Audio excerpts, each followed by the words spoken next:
পড়তে বসলেই হতাশা, দুশ্চিন্তা, ডিপ্রেশন এসব কি হচ্ছে? পড়তে ইচ্ছা করছে না, মনে একটা ইচ্ছা আছে, ভাব আছে, হ্যাঁ অনেক পড়বো, বাট যখনই পড়তে বসছো তখনই মনে হচ্ছে আর ভালো লাগছে না, অনেক বছর তো হলো, চাকরি কি হবে, এরকম কি মনে হচ্ছে? তাহলে আজকের ভিডিওটা তোমার জন্য। কারণ এই হতাশা, ডিপ্রেশনকে কাটিয়ে কিভাবে তুমি পড়াশোনার দুনিয়ায় ফিরে যাবে, নিজেকে ম্যানেজ করবে, সেই সম্পর্কেই আজকে বলবো। পার্ট পার্ট লিখে রেখেছি, তোমাদের সঙ্গে পয়েন্ট ওয়াইজ আলোচনা করে দিই। প্রথম হচ্ছে যে পড়তে বসলেই ডিপ্রেশন আসছে, দুশ্চিন্তা হচ্ছে, সরকারি চাকরি পাবো কি পাবো না, কিভাবে এটা কাটিয়ে পড়াশোনা করবে। না, একটা কথা তো পরিষ্কার, এটা একদম স্বাভাবিক যে সরকারি চাকরির প্রস্তুতি নিতে গিয়ে মাঝে মাঝে হতাশা, দুশ্চিন্তা, ডিপ্রেশন আসতেই পারে। তবে এটা কাটিয়ে ওঠা সম্ভব, জানো তো। কিছু কৌশল অনুসরণ করতে হবে আমাদের, আর যদি কৌশলগুলো অনুসরণ করতে পারো তাহলে অবশ্যই এই সিচুয়েশানটা কেটে যাবে। লক্ষ্য, প্রথমে কি করতে হবে জানো তো? লক্ষ্য স্থির করতে হবে। লক্ষ্য স্থির করতে হবে তুমি কি চাকরি চাও বা কোন ধরনের চাকরি চাও। যে ধরনের চাকরি চাও সেই লক্ষ্যে স্থির হয়ে থাকতে হবে। আমি আসবো মূল পয়েন্টে, আসবো মূল পয়েন্ট এখনও বলিনি। কি করতে হবে? মূল পয়েন্টে আসবো, তার আগে যেটা মূল কথা সেটা বলে নিই, তারপরে আসল জায়গায় আসবো। না, যে কোনো সরকারি চাকরির পরীক্ষায় নিজেকে কি করতে হবে? সময় দিতে হবে বাবু, কিছু করার নেই, সময় দেওয়া ছাড়া কোনো বিকল্প রাস্তা নেই, ঠিক আছে না? তাই নিজেকে সময় দিতে হবে। কোন সময়ের মধ্যে কোন টপিক শেষ করবে সেটাও নিজেকে একটা প্ল্যানিং করে নিতে হবে। ছোট ছোট লক্ষ্য নাও, ছোট ছোট লক্ষ্য নাও এবং প্রতিদিন সেই লক্ষ্যকে অ্যাচিভ করো। যদি অ্যাচিভ করতে পারো তাহলে নিজেকে কি করো? নিজেকে কিছুটা প্রাইজ দাও। কি প্রাইজ? না, যদি এটা আমি অ্যাচিভ করতে পারি তাহলে 15 মিনিটে কী হচ্ছে, আমি একটা ভিডিও ক্লিপ দেখব বা আমি একটা ভালো গান শুনবো। তার মানে এই নয় 15 মিনিট বলে 1.5 ঘন্টা বসে পড়লে, এটা করো না, এটা করলে ক্ষতি হয়ে যাবে। তাই প্রতিদিন ছোট ছোট লক্ষ্যগুলো নির্ধারণ করো এবং প্রতিদিন কি করো? অল্প অল্প করে সেগুলোকে অ্যাচিভ করো। প্রয়োজনে না, আমি যদি আজকে ভালো পড়ে নিতে পারি, বিকালবেলা কি করব? 10 টাকার ফুচকা খেয়ে আসবো। এরকম ছোট ছোট অ্যাচিভমেন্টকে কী করো? একটু এনজয় করো। নেক্সট, তারপর কী হচ্ছে? নেগেটিভ চিন্তা। নেগেটিভ চিন্তা হচ্ছে সবথেকে মারাত্মক, জানো তো। যেই বা যারা নেগেটিভ কথা তোমায় বলে বা নিজে যদি অটোমেটিক নেগেটিভ চিন্তা মাথায় আসে তাহলে সেখান থেকে দূরে থাকতে হবে। সফল যারা হয়েছে তাদের গল্প পড়ো। অনেকেই আছে তোমার মতো এরকম সিচুয়েশান এসেছে, তবু তারা কি করেছে? নিজের লাইফে এগিয়ে গেছে। সেই নেগেটিভ চিন্তাধারা যখনই মাথায় আসবে, সফল প্রার্থীদের গল্প পড়ো, তাদের অনুপ্রেরণা, মোটিভেশনাল ভিডিও দেখো, আর নিজেকে বলো আমি পারবো। আমি পারবো না, এই ভাবনাটা একদম বাদ দিয়ে দাও মাথা থেকে। বরং কি বলো? বলো আমি পারবো, ইয়েস আমি পারবো, আমি প্রতিদিন একটু একটু করে ভালো করব। অতীত ব্যর্থতা নিয়ে বেশি না ভেবে বর্তমান প্রস্তুতিতে কি করো? মন দাও। আর অতীত ব্যর্থতা থেকে শেখো, জানো তো। ভেবো না যে অতীতের ব্যর্থতা থেকে কিছু শেখা যায় না। না, অতীত ব্যর্থতাকে নেগেটিভ না নিয়ে পজিটিভ নাও, ঠিক আছে? এছাড়াও কি করতে পারো? তুমি নিজের ওপর ভরসা রাখো। যদি নিজের ওপর ভরসা না পাও তাহলে ঈশ্বরের ওপর ভরসা রাখো। যে গডকে তুমি ভালোবাসো সেই গডের ওপর সমস্ত চিন্তা ছেড়ে দাও। তুমি কি করো? শুধুই তোমার কাজটা করো, ব্যাস, বেশি ভাবতে যেও না।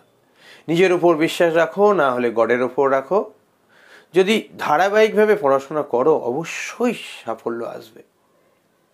ব্যর্থতাকে শিক্ষার অংশ হিসাবে দেখো, যে ব্যর্থ কে এক হয় না, সবাই ব্যর্থ হয়। তুমি 4 বার ব্যর্থতা পেয়েছো, কেউ মনে রাখবে না যদি সাকসেস পেয়ে যাও একবার। কবার পেতে হবে সাকসেস? একবার পেতে হবে না? তাই একবার ভালো করে ধারাবাহিকভাবে উঠে পড়ে লাগো। মনোবল বাড়ানোর জন্য তুমি পরিবারের যে মানুষটার সঙ্গে কথা বললে তোমার মনোবল বাড়ে তার সঙ্গে কথা বলতে পারো। যদি পরিবারে তেমন লোক না থাকে, বন্ধু বান্ধবী যে আছে তার সঙ্গে কি করো? কথা বলো। যার থেকে তুমি একটু আশ্বস্ত হবে, মনোবল পাবে। যাই হোক, এখন থেকে প্রতিদিন একটু একটু করে এগিয়ে যাওয়ার কথা ভাবো, একদম নেগেটিভ চিন্তা নয়। রুটিন মেনে পড়াশোনা করো, একটা নির্দিষ্ট রুটিন করো। তার মানে এরকম না সকাল 6টায় উঠতে হবে, 6টা থেকে 8টা ব্রাশ, এই 6টা থেকে 6:30 ব্রাশ এবং খাওয়া দাওয়া, 6:30 থেকে 8:30টার মধ্যে পড়া। হ্যাঁ, এরকম একটা রুটিন করতে পারো, কিন্তু পাই টু পাই ঘড়ি কাঁটায় ধরো তুমি 6টার বদলে 8টায় উঠেছো, তাহলে কি আর সেদিন পড়া হবে না? মন কি হতাশায় গভীরে চলে যাবে? না, সেরকম করো না।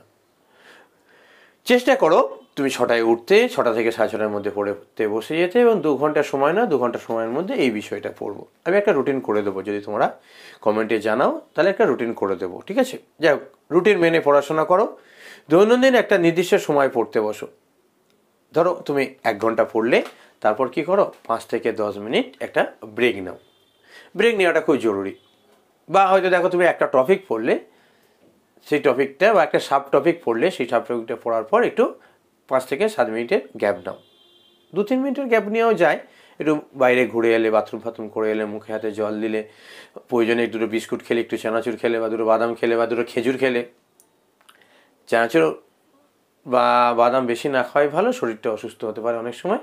হালকা খেজুর খেলে, 2-3টে খেজুর খেলে, মায়ের সঙ্গে একটু কথা বলে এলে, বা পরিবারের যার সঙ্গে কথা বলতে ভালো লাগে একটু কথা বললে, তাহলে কি হলো, তোমার যে মধ্যে যে ডিপ্রেশনটা থাকবে সেটা ধীরে ধীরে কেটে যাবে। রুটিন মেরে পড়াশোনা করতে হবে, রিভিশনের জন্য সময় দিতে হবে। শুধু পড়াশোনা করলেই হবে না, কি করতে হবে, সপ্তাহে একটা সময় রাখতে হবে, একটা নির্দিষ্ট সময়, সেটা রিভিশনের জন্য তোমায় কি করতে হবে, তোমাকে সেই রিভিশনটা কমপ্লিট করতে হবে। তার চেয়েও বড় কথা হচ্ছে, একটা কি করো, গাইডেন্স নাও, একটা টিচার যদি সম্ভব হয় নাও, একটা কোচিং সেন্টার সম্ভব হয় নাও, যদি সম্ভব না হয় নেওয়ার দরকার নেই, কোনো 2-4টে ইউটিউব চ্যানেল ফলো করো, যদি তাও না ইচ্ছে হয় একটা কাউকে মেনে চলো যে তোমাকে কি করবে, একটু মানসিক জোর দেবে, একটু পড়াশোনা যেখানটা অসুবিধা হচ্ছে একটু দেখিয়ে দেবে। শুধু বই মুখস্থ করে হবে না, তুমি কি করতে হবে, নিজের মতো করে টপিকগুলোকে শর্ট শর্ট করে নোট বানাও। বেশি বেশি করে মক টেস্ট দাও, অনলাইন অফলাইন যেখানে পাচ্ছ ফ্রি অফ কস্ট মক টেস্টগুলো দাও। অল্প পয়সা খরচ করে যদি দিতে হয় তাও দাও, এতে পরীক্ষার ভয়টা কেটে যাবে।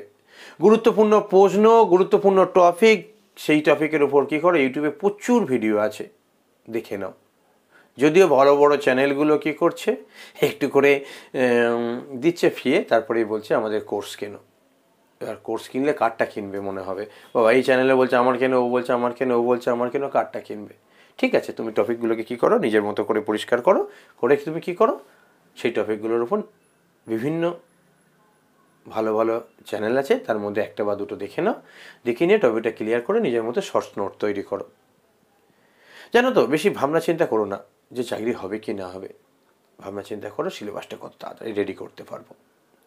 গুরুত্বপূর্ণ টপিক ভিডিওগুলো বললাম, এবং কি করো, যেটা আবারও বলি, তাহলে মূল কথা, শরীর আর মনটাকে কি করো, কন্ট্রোল করার চেষ্টা করো। শরীরের যত্ন নাও, মনের স্বাস্থ্যের দিকে যত্ন নাও। প্রতিদিন যদি তোমার লোকালয়ের মধ্যে হাঁটতে ইচ্ছা করে, সবার মধ্যে হাঁটতে ইচ্ছা করে, যদি মন ফ্রি হয় তাতে তুমি সেটা করতে পারো। যদি না হয় যে না, সবার মধ্যে বাড়ির বাইরে গেলে সবাই জিজ্ঞেস করে, কিরে কী করছিস, চাকরি বাকরি হলো, কিরে পরীক্ষায় পাশ করেছিস, বন্ধু বান্ধব আত্মীয় স্বজন যার সঙ্গে দেখা হয় সেই একই কথা বলে। যদি সেরকম হয় তাহলে কি করো, ঘরের মধ্যেই যোগাসন করতে পারো, ফ্রি হ্যান্ড এক্সারসাইজ করতে পারো বাড়ির উঠানে, যেখানে সময় পাবে। যদি ফ্ল্যাটে থাকো তাহলে ফ্ল্যাটের একটু সাইডে গিয়ে যোগাসন করতে পারো, ধ্যান করতে পারো, প্রাণায়াম করতে পারো, হালকা 30 মিনিটের একটু এক্সারসাইজ করো।